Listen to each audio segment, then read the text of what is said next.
নমস্কার, আরও একবার সকলকে স্বাগত আমার ইউটিউব চ্যানেল লার্নার্স আপডে।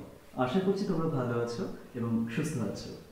এর পূর্বে আমি দুটো ভিডিওতে সিম্পল কমপ্লেক্স কম্পাউন্ড নিয়ে আলোচনা করেছি, যেখানে প্রথম ভিডিওতে আমি বলেছি how to identify simple complex and compound sentences, আর দ্বিতীয় ভিডিওতে আমরা শিখেছিলাম যে কিভাবে একটা সিম্পল সেন্টেন্স বা কমপ্লেক্স সেন্টেন্স বা কম্পাউন্ড সেন্টেন্স গঠন করতে হয়, অর্থাৎ how to make simple complex and compound sentences. আর আজকের ভিডিওতে আমরা শিখব যে how to convert simple sentence into complex and compound and vice versa. অর্থাৎ আজকের ভিডিওতে আমরা যেটা শিখতে চলেছি সেটা হলো কিভাবে একটা সিম্পল বাক্যকে অর্থাৎ সরল বাক্যকে আমরা জটিল বা যৌগিক বাক্যে পরিণত করব, অথবা ঠিক তার উল্টো অর্থাৎ একটা যৌগিক বাক্যকেও কিভাবে জটিল বাক্য বা সরল বাক্যে পরিণত করা যায় সেটা আজকের ভিডিওতে শিখবো। হ্যাঁ, তোমরা যারা আগের ভিডিও দুটো দেখোনি তাদের জন্য আই বাটনে লিঙ্ক থাকবে, তোমরা আই বাটনে ক্লিক করে আগের দুটো ভিডিও দেখে নিতে পারো। ঠিক আছে, তো আজকের ভিডিওটি শুরু করব। তবে আজকের ভিডিওটি শুরু করার আগে তোমাদের কাছে একটা ছোট্ট অনুরোধ, তোমরা স্কিপ না করে পুরো ভিডিওটি দেখবে। আমি আশা করছি তোমাদের সিম্পল কমপ্লেক্স কম্পাউন্ড নিয়ে যে সমস্ত ডাউটস রয়েছে সেটা ক্লিয়ার হয়ে যাবে। আর পুরো ভিডিওটি দেখার পরেও যদি তোমাদের সিম্পল কমপ্লেক্স কম্পাউন্ড সেন্টেন্স নিয়ে কোনো ডাউটস থাকে সেটা তোমরা অবশ্যই কমেন্ট সেকশনে কমেন্ট করে জানাতে পারো। ঠিক আছে, তো চলো দেরি না করে আজকের ভিডিওটি শুরু করছি।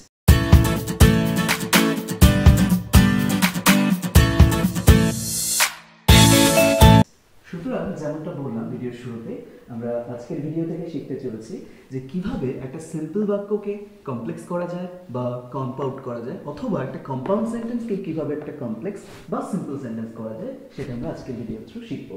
আমি একটা করে সিম্পল বাক্যের এক্সাম্পল নেব এবং সেটাকেই তোমাদের সামনে কমপ্লেক্স এবং কম্পাউন্ড করে দেখাবো। ঠিক আছে, আর সেটা বেসিক কিছু রুলস আছে। আমরা আগের দিন যেমন বেশ কিছু রুলস দেখেছিলাম যে infinitive, participle, জিরান্ড, noun in position, এগুলো দিয়ে সিম্পল করা হয়। ঠিক আছে, তো আজকের ভিডিওর থ্রু তোমরা কিন্তু সেই জিনিসগুলোও শিখতে পারবে। ঠিক আছে, তবে আমরা একটা স্টেপ ওয়াইজ আসবো, যে আমি একটা করে স্টেপ ধরবো। ধরো আমি ইনফিনিটিভ দিয়ে শুরু করছি, তাহলে ইনফিনিটিভ টাইপ সিম্পল সেন্টেন্স থাকবে, সেটাকে আবার কমপ্লেক্স কী করে করে বা কম্পাউন্ড কী করে করে সেটা স্টেপ বাই স্টেপ আমরা কিন্তু শিখবো। তো চলো আমরা প্রথম রুলসটা দেখি বোর্ডে কি লেখা আছে। তাহলে তোমরা দেখো বোর্ডে একটা আমি এক্সাম্পল লিখে দিয়েছি। এখানে তোমরা দেখতে পাচ্ছ আমি কিভাবে লিখেছি, simple into complex into compound, অর্থাৎ একটা সিম্পল বাক্যকে কিভাবে কমপ্লেক্স কিভাবে কম্পাউন্ড করব, এটা ধরে নাও এটা রুল নাম্বার 1। অর্থাৎ এটা রুল নাম্বার 1-এ আমরা দেখছি, দেখো সিম্পল বাক্যে যদি দেখো 2 আছে তাহলে সেটা যখন আমরা কমপ্লেক্স করব 2 এর পরিবর্তে হয়ে যাবে সো দ্যাট, আর কম্পাউন্ড যখন করব তখন ওই 2 এর পরিবর্তে হবে অ্যান্ড। প্রথমে দেখো আমি একটা সিম্পল সেন্টেন্স লিখে নিয়েছি, উই রিড টু লার্ন, অর্থাৎ আমরা পড়ি কি জন্য, শেখার জন্য, মানে আমরা পড়ি শিখতে। ঠিক আছে, তো দেখো এখানে আমরা কি ইউজ করেছি, এখানে কিন্তু টু ইউজ হয়েছে, সুতরাং এটা একটা সিম্পল সেন্টেন্স। এবার এটাকে আমরা কমপ্লেক্স করব, আমি বলেছি দেখো 2 এর পরিবর্তে সো দ্যাট ইউজ করব। তাহলে আমি 2 এর পরিবর্তে আমি যদি আগে এখানে সো দ্যাটটা ইউজ করে নিই কমপ্লেক্স করার সময়, তাহলে আমি লিখছি 2 এর পরিবর্তে সো দ্যাট। হলো, আর আমার সামনের বাক্যে কোনো চেঞ্জ হচ্ছে না, এটা যেমন আছে তাই থাকুক। তাহলে উই রিড সো দ্যাট, এবার বাকি অংশটা কি হবে, আমরা পড়ি যাতে করে আমরা শিখতে পারি, so that we can learn. ঠিক আছে, তাহলে দেখো সিম্পলটাকে আমি কমপ্লেক্স করলাম কিভাবে, we read so that we can learn. তাহলে দেখো এখানে কি হলো না, টুটার পরিবর্তে আমি জাস্ট কিন্তু এখানে সো দ্যাট ইউজ করলাম, আর সেন্টেন্সটা একটু বড় হলো যে উই রিড, আমরা পড়ি, so that we can learn, আমরা পড়ি যাতে করে আমরা শিখতে পারি। তাহলে দেখো যখন তোমরা ইনফিনিটিভ 2 দেখতে পারো, মানে 2 থাকছে সিম্পল সেন্টেন্সে, আমরা টুটা তুলে সো দ্যাট দিয়ে কমপ্লেক্স করে দিলাম। এবার আমরা কি করব, এই যে 2টা ছিল এই জায়গায় বা সো দ্যাট দিয়ে কমপ্লেক্স করলাম, আমরা সেখানে কম্পাউন্ড করব। তাহলে কম্পাউন্ড করলে আমার কি লাগবে, এখানে দেখো কি লেখা আছে অ্যান্ড, তাহলে আমি অ্যান্ডটা এখানে লিখে নিই। এবার আমি শুরুতে কি লিখবো, যা আছে তাই, চেঞ্জ করব না, we read and we learn, we read and we learn. দেখো এখানে একটা জিনিস খেয়াল করো, এই যে উই, এই বাক্যে উই আর এই বাক্যে উই, এটা সেম আছে না, এটা কমন আছে, আমি চাইলে এটা তাহলে কমন ধরে নিতে পারি। সুতরাং আমি এখানে কি লিখতে পারবো, আমি এখানে কিন্তু এই উইটা আমার দরকার নেই, তাহলে আমি কি লিখবো, we read and learn. Compound হয়ে গেল। তাহলে আমাদের প্রথম রুলসটা কি দাঁড়ালো, না যখন দেখছো সিম্পলে টু আছে সেটা কমপ্লেক্স করতে হলে তোমাকে সো দ্যাট ইউজ করতে হবে, আর কম্পাউন্ড করতে হলে অ্যান্ড ইউজ করতে হবে। আমি একটা বাক্য নিয়েছিলাম উই রিড টু লার্ন, সেটা কমপ্লেক্স করলাম we read so that we can learn, আর সেটাকে কম্পাউন্ড যখন করছি উই রিড অ্যান্ড লার্ন। এবার একটা জিনিস ভেবে রাখবো, আমরা সিম্পল থেকে কমপ্লেক্স করলাম, সেটাকে কম্পাউন্ড করলাম, আমরা যদি বলতো কম্পাউন্ড সেন্টেন্সটাকে কমপ্লেক্স করতে বা সিম্পল করতে, সেটা কি পারবো না? যদি আমার বাক্যটা এরকম দেওয়া থাকে উই রিড অ্যান্ড লার্ন, আমরা এটা থেকে জাস্ট উল্টো দিকে যাব, তাহলে আমার কমপ্লেক্স হয়ে যাবে না? We read so that we can learn. আবার ঠিক সিম্পল করতে হলেও আমি কি করব, আমি জাস্ট টু ইউজ করব, তাহলে আমার সিম্পল হয়ে যাবে, তাই তো? সুতরাং এটা মনে রাখবে, আমরা ওপর থেকে নিচে আসছি, মানে সিম্পল থেকে কমপ্লেক্স বা কম্পাউন্ড করছি বলে আমরা কম্পাউন্ড থেকে আবার কমপ্লেক্স সিম্পলে যেতে পারবো না, তার মানে রুলসটা কিন্তু সেম থাকবে। তোমার কম্পাউন্ডে অ্যান্ড আছে, তুমি কমপ্লেক্স করার সময় সো দ্যাট ইউজ করো, আর সিম্পল করার সময় টু। সুতরাং এই রুলসটা ওপর থেকে নিচে আসলেও যেমন থাকছে, নিচ থেকে উপরে গেলেও জাস্ট একই প্যাটার্নে চেঞ্জ হতে থাকবে। সুতরাং আমরা সিম্পল থেকে কমপ্লেক্স বা কমপ্লেক্স থেকে কম্পাউন্ড, অথবা কম্পাউন্ড থেকে কমপ্লেক্স বা সিম্পল, কমপ্লেক্স থেকে সিম্পলে কিন্তু ইজিলি এই রুল ফলো করে করতে পারি। এটা হলো রুল নাম্বার 1। ওকে, আশা করছি তোমরা বুঝতে পেরেছো। আমি আরেকটা করে এক্সাম্পল দিচ্ছি, তাহলে তোমাদের বুঝতে সুবিধা হবে। ধরো আমি বললাম উই ইট টু লিভ, এটা একটা সিম্পল বাক্য, আমরা ওটাকে কমপ্লেক্স করবো, তাহলে কি বলবো, we eat so that we can live. আর ওটাকে যদি কম্পাউন্ড করি কি বলবো, we eat and live. We live, উইটা কমন নেব, তাহলে we eat and live. Okay, আশা করছি বুঝতে পেরেছো। চলো এবার রুল নাম্বার 2 শিখে নিই। দেখো রুল নাম্বার 2তে আমরা আগেরটাতে যেমন টু দেখলাম, টিও টু শুধু থাকছে, সেখানে আমরা সো দ্যাট করে দিচ্ছিলাম একসাথে, কিন্তু এখানে একটু জিনিসটা খেয়াল করো, এখানে কিন্তু একটু আলাদাভাবে আছে, টি ডাবল টু, তারপরে তিনটে ডট মানে গ্যাপ আছে, অর্থাৎ এখানে দুটো টু থাকবে, একটা টি ডাবল টু একটা টিও টু, এটা কিন্তু পাশাপাশি থাকবে না, অর্থাৎ সেন্টেন্সে গ্যাপটা থাকবে কিন্তু, ঠিক আছে? দেখো কিভাবে তোমরা এখানে বুঝতে পারবে, আমি লিখেছি he is too weak to walk, তাহলে দেখো এই যে একটা টু আর এই একটা টু, তাহলে দুটোর মধ্যে গ্যাপ আছে না, সেই জন্য এখানে তিনটে ডটস দেওয়া আছে। সুতরাং কমপ্লেক্স যখন আমরা করছি, আবার দেখো এই কমপ্লেক্স করার সময় কিন্তু তোমাদের সো দ্যাট লিখতে হবে, তাই তো? সুতরাং এই যে টি ডাবল টু, এটার পরিবর্তে লিখবো সো, আর টিও টু এর পরিবর্তে দ্যাট, শুধু দ্যাট নয়, তার সাথে আর কিছু অ্যাড হবে, আমি পরবর্তীতে ওখানে দেখিয়ে দিচ্ছি। আর যখন এই টি ডাবল টু টিও টু বাক্যটাকে, অর্থাৎ এই সিম্পল বাক্যটাকে আমি যখন কম্পাউন্ড করব, তখন আমি কি লিখছি, তখন আমি টি ডাবল টু এর পরিবর্তে লিখছি ভেরি, আর টিও টু এর পরিবর্তে লিখবো অ্যান্ড। ঠিক আছে, দেখো এবার আমরা কিভাবে কমপ্লেক্স করব সেটা দেখে নাও।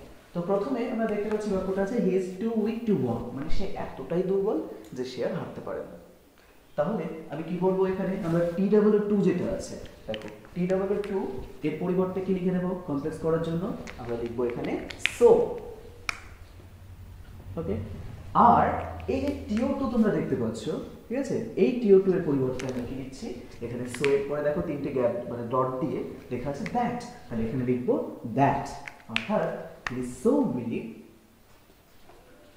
এই যে দ্যাট এই পর্যন্ত লিখে রাখলাম। এবার দেখো তাহলে টিও টু এর পরিবর্তে লিখলাম দ্যাট। ওকে, এবার আমরা দেখো যে অংশটা আছে সামনে টি ডাবল টু এর সামনে, এটা কোনো চেঞ্জ করবো না, তাহলে লিখবো হি ইজ সো উইক, ওটা আছে যা আছে তাই লিখে দিই, হি ইজ সো উইক দ্যাট। এবার কি, এবার এরপরে আমাকে প্রোনাউন ইউজ করতে হবে, অর্থাৎ কোয়েশ্চেনে যেটা আছে, কোয়েশ্চেন এখানে কি আছে হি, তার জন্য আমাকে এখানে লিখতে হবে হি, দ্যাট হি, যদি শি থাকতো আমি শি লিখতাম। ওকে, তাহলে দ্যাট হি। এবার এখানে আমাকে ক্যান নট বা কুড নট লিখতে হবে, তো আমি এখানে কি লিখবো, ক্যান নট লিখবো। কেন, কারণ এখানে ইজ আছে, প্রেজেন্ট টেন্স থাকলে অর্থাৎ অ্যাম ইজ আর থাকলে আমাকে ক্যান নট লিখতে হয় বা কান্ট, আর যদি ওয়াজ ওয়াইড থাকতো তাহলে কুডেন্ট লিখতে হবে। তাহলে আমি এখানে কি লিখবো, আমি লিখবো এখানে ক্যান নট বা কান্ট। ঠিক আছে, আমি ক্যান নট বা কান্ট লিখে দিতে পারি, দ্যাট হি কান্ট। এবার পরেরটা কি আছে, walk, that he can't walk. তার মানে আনসারটা কি দাঁড়ালো, he is so weak that he can not walk. Okay, এখানে কিন্তু আমি তাহলে কি করলাম, এটা কমপ্লেক্স করলাম। এবার এই বাক্যটাকে he is too weak to walk বা এই কমপ্লেক্সটাকে আমি কম্পাউন্ড করতে পারি। তো এটাকে যদি এখন কম্পাউন্ড করি তাহলে দেখো কি হবে, আমাদের এই যে টি ডাবল টু ওটার পরিবর্তে কি হবে এখানে ভেরি, তাই না? তাহলে টি ডাবল টু এর জায়গায় আমি লিখে নিই ভেরি, আর TO2 যেটা ছিল সেই জায়গাটা কি লিখবো, সেই জায়গাটা আমি লিখে দেবো অ্যান্ড। ওকে, এবার দেখো বাকি অংশটা তাহলে কি হবে, he is very weak and he can not walk. ঠিক আছে, he is very weak and he can not walk. তার মানে দেখো সিম্পল সেন্টেন্সটা ছিল he is too weak to walk, তার কমপ্লেক্সটা হলো he is so weak that he can't walk, আর কম্পাউন্ডটা কি দাঁড়ালো he is very weak and he can't walk. হ্যাঁ, তোমরা ভাবতেই পারো যে এখানে হিটা কি লিখবো, এখানে চাইলে নাও লিখতে পারো, এটা কমনও ধরে নিতে পারো, অ্যান্ড ক্যান নট ওয়াক সেটা বললেও হবে। ঠিক আছে, আমি আরেকটা এক্সাম্পল দিই, তাহলে তোমরা দেখো সাইডে দেখতে পাচ্ছ নিশ্চয়ই স্ক্রিনে, the boy is too short to climb the tree. মানে ছেলেটি এতটাই খাটো যে সে গাছে উঠতে পারে না বা গাছে চড়তে পারে না। ওকে, তাহলে এটা আমি দেখো টু টু আছে, আমি এটা সিম্পল সেন্টেন্স বলছি, এবার এটা কমপ্লেক্স বলে কি ইউজ করবো, সো দ্যাট ইউজ করে দেবো। তাহলে কি বলবো, the boy is so short that he can not climb the tree. আর ওটাকে যদি কম্পাউন্ড করি তাহলে কি বলবো, the boy is very short and he can not climb the tree. Okay, তাহলে আমরা এখানে রুল নাম্বার 2 শিখলাম। এরপরে আমরা পরবর্তী রুলে আসছি। এবার আমি আলোচনা করব রুল নাম্বার 3। দেখো রুল নাম্বার 3 তে আমরা লিখেছি সিম্পলের ঘরে ভার্ব প্লাস আইএনজি অর্থাৎ পার্টিসিপল। যদি পার্টিসিপল থাকে, আমরা আগে দিন যেমন বলেছিলাম যে সিম্পল সেন্টেন্স করতে হলে বেশ কিছু রুলস রয়েছে, পার্টিসিপল, ইনফিনিটিভ, জিরার, নাউন, অ্যাপ্লিকেশন, তার মধ্যে এটা হলো পার্টিসিপল। যদি সিম্পল সেন্টেন্সটা দেখো পার্টিসিপলে করা আছে অর্থাৎ ভার্ব প্লাস আইএনজি তে আছে, তখন আমাদের কমপ্লেক্স করতে হলে কি করতে হবে, সেখানে অ্যাজ বা বিকজ ইউজ করতে হবে, আর কম্পাউন্ড করতে হলে সো। ঠিক আছে, তো দেখো আমি এখানে একটা এক্সাম্পল দিয়েছি, সিং আ স্নেক। এটা দেখো ভার্ব প্লাস আইএনজি, এটাই কিন্তু একটা প্রেজেন্ট পার্টিসিপল সিচুয়েশন আছে, যে ভার্ব সি প্লাস আইএনজি। তো seeing a snake, Raunak ran away. একটা সাপ দেখে রৌনক পালিয়ে গেল। এবার দেখো এটাকে যখন আমরা কমপ্লেক্স করব, তার মানে এই বাক্যটার মধ্যেও কিন্তু একটা কার্য একটা কারণ আছে, অর্থাৎ পার্টিসিপেলে মনে রাখবে একটা কার্য এবং একটা কারণ থাকবে। একটা সাপ দেখা আর একটা পালিয়ে যাওয়া। পালিয়ে যাওয়াটা কাজ, কেন পালিয়ে গেল, সাপ দেখলো বলে। ঠিক আছে, তাহলে আমরা যখন এটাকে কমপ্লেক্স করব, দেখো কমপ্লেক্স করলে আমরা তখন সেটাকে কি করছি, আমরা এখানে অ্যাজ বা বিকজ ইউজ করব। হ্যাঁ, প্রথমে অ্যাজ দিয়ে বলি, যদি আমরা অ্যাজ দিয়ে লিখি তাহলে আমরা কারণটা আগে রাখবো। ঠিক আছে, তাহলে কি বলবো, as Ronak saw a snake, he ran away. ওকে, তার মানে যেহেতু রৌনক একটা সাপ দেখলো, সে পালিয়ে গেল। তাহলে কারণ বলতে পারে আমরা অ্যাজটাকে রাখবো, আর বিকজ দেখো কিভাবে ইউজ করবো, বিকজটা বাক্যের মাঝে ইউজ করবে, মানে বিকজের পরে কারণটা দেবে। তাহলে আগে কাজ, তাহলে কি বলবো, দেখো যদি বিকজ দিয়ে করতাম তাহলে বলবো Rounak ran away because he saw a snake. ঠিক আছে, তাহলে কি লিখলাম, দেখো যখন আমরা অ্যাজ ইউজ করছি তখন অ্যাজটা সামনে শুরুতেই দিচ্ছি এবং কারণটা আগে বলে দিচ্ছি। অ্যাজ রৌনক স স্নেক, যেহেতু রৌনক একটা সাপ দেখলো, সে পালিয়ে গেল। আর যখন আমরা বিকজ ইউজ করছি সেক্ষেত্রে কি করলাম না, সেক্ষেত্রে কিন্তু বলছি রৌনক র্যান অ্যাওয়ে, মানে আগে কাজ পরে কারণটা বলবো, বিকজ এর পরে, বিকজ কারণ হি স আ স্নেক, সে একটা সাপ দেখলো। ওকে, এবার আমরা কি করছি, দেখো এটা সিম্পল থেকে কমপ্লেক্স করলাম। এবার এই কমপ্লেক্স থেকে আমরা ধরো বা সিম্পল থেকে কম্পাউন্ডে আসছি, কি করব, আমরা সো ইউজ করব। সো মানে কি, যেহেতু। তাহলে দেখো এখানে কম্পাউন্ডটা কিভাবে করব, এখানে কিন্তু আমি কারণটা বলে দেবো, যে রৌনক সাপ দেখলো তাই সে পালিয়ে গেল। তাহলে কি বলবো, যে রৌনক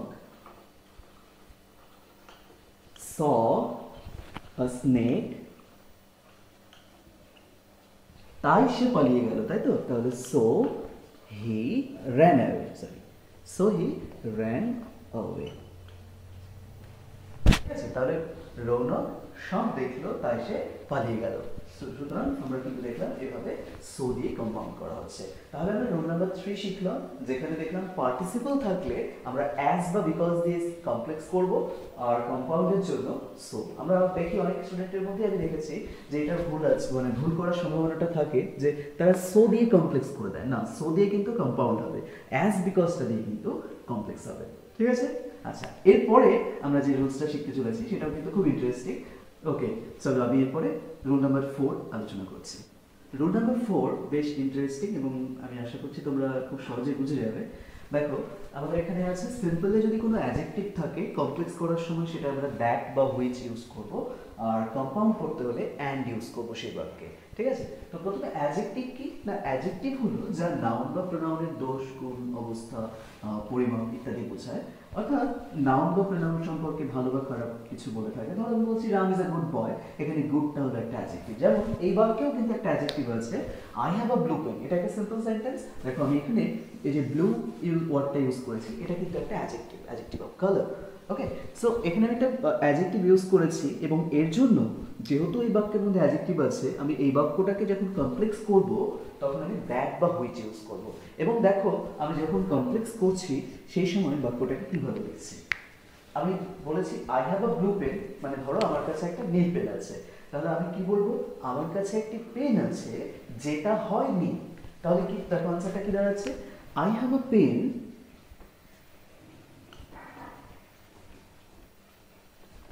হুইচ ইজ, বা দ্যাট ইজ বলতে পারতাম। ঠিক আছে? Which is blue. অথবা আমি এই বাক্যটাকে কিন্তু আবার এভাবেও লিখতে পারতাম যে I have a pen which is blue in colour. Okay, আমি চাইলে এরকমও লিখতে পারতাম যে I have a pen which is blue, অথবা I have a pen which is blue in colour. এবার সিম্পল বাক্যটাকে যখন আমি দেখো কম্পাউন্ড করব, ঠিক আছে, তখন দেখো কম্পাউন্ড করতে হলে আমাকে অ্যান্ড ইউজ করতে হবে। তাহলে কি বলবো, দেখো বলছি যখন আমি যৌগিক বাক্য করছি, দেখো কি বলবো, আমার কাছে একটি কলম আছে এবং এটা হয় নীল বা এটা হয় নীল রঙের। তাহলে বলবো I have a pen and it is blue, অথবা আমি চাইলে কিন্তু it is blue in color লিখতে পারতাম। ওকে, সুতরাং দেখো সিম্পল ছিল I have a blue pen, আমি ওটাকে কমপ্লেক্স করলাম, দ্যাট বা হুইচ ইউজ করেছি, I have a pen which is blue অথবা I have a pen which is blue in colour. আর কম্পাউন্ড যখন করলাম আমি কিন্তু সেখানে অ্যান্ড ইউজ করলাম, I have a pen and it is blue অথবা I have a pen and it is blue in colour. ঠিক আছে? আমি ধরো এরকমই একটা এক্সাম্পল নিই, ইট ওয়াজ আ রেড বল। এটা ছিল একটা লাল বল। ঠিক আছে? এবার দেখো আমি এটাকে কমপ্লেক্স করবো কিভাবে, রেডটা অ্যাডজেক্টিভ আছে, ইট was a ball which was red, বা it was a ball which was red in colour. Okay, আর যখন কম্পাউন্ড করবো কি বলবো, ইট was a ball and it was red, অথবা it was a ball and it was red in colour. সুতরাং আমরা কিন্তু এভাবে সিম্পল কমপ্লেক্স কম্পাউন্ড করতে পারছি। এটা রুল নাম্বার 4। এবং আজকের ভিডিওতে আমি 4টে রুলস আলোচনা করলাম, পরবর্তী ভিডিওতে আমি আরও বেশ কিছু রুলস নিয়ে আলোচনা করব। তোমরা কিন্তু আগের ভিডিওগুলো, বিশেষ করে সিম্পল কমপ্লেক্স কম্পাউন্ড সেন্টেন্সের পার্ট 1 এবং পার্ট 2 আগের ভিডিওগুলো আই বাটনে ক্লিক করে অবশ্যই দেখে নিও, নইলে তোমাদের একটু রিলেট করতে, অর্থাৎ আগের ভিডিওগুলোর সাথে বা এই ভিডিওটা রিলেট করতে কিন্তু প্রবলেম হবে। সুতরাং তোমরা আগের ভিডিওগুলো অবশ্যই দেখে নিও, আমি আই বাটনে লিঙ্ক দেওয়া। আর এর পরের ভিডিওতে আমি সিম্পল কমপ্লেক্স কম্পাউন্ডের আরও বেশ কিছু রুলস নিয়ে আলোচনা করব। আশা করছি তোমরা কানেক্টেড থাকবে। আর হ্যাঁ, আজকের ভিডিওতে যদি তোমাদের কোনো ডাউট থাকে সেটা কমেন্ট সেকশনে অবশ্যই কমেন্ট করে জানাতে পারো। আর ভিডিওটি কেমন লাগলো সেটাও বলো। আশা করছি ভালো থাকবে, সুস্থ থাকবে, আবার দেখা হবে।